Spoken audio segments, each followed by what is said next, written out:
বলটা দে। আমার পোলাপানে গায়ে হাত দিছস কেন?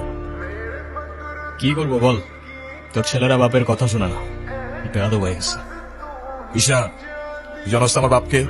নে সালা, তুই যদি না জানিস তোর বাপ কি, আমি কি করে জানবো?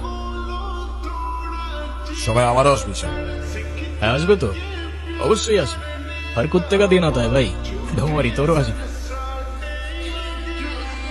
কি রে, কি হয়েছে? আমার মনে হচ্ছে তুই ঈশান ভাইয়ের সাথে দেখা করতে চাচ্ছিস।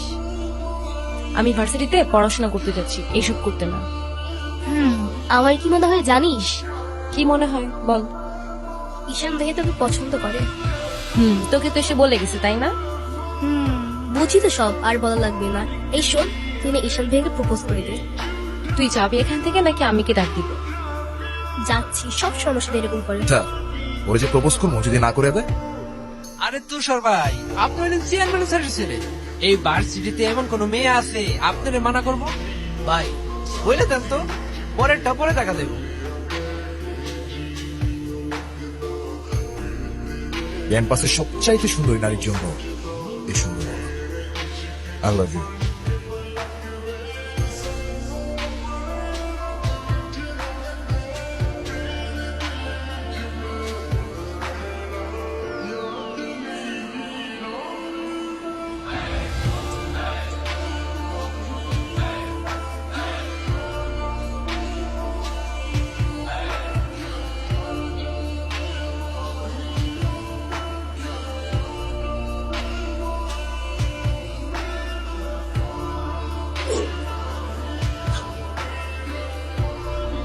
কি বলিস?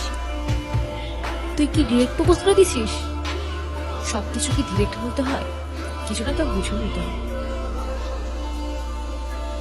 আপনি নিজেকে যেমন দেখান, আপনি আসলে এরকম না। নিজেকে যেমন দেখাই, কেমন দেখাই আমি?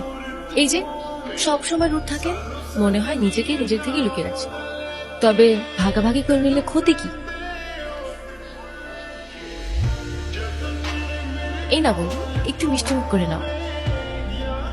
ওকে।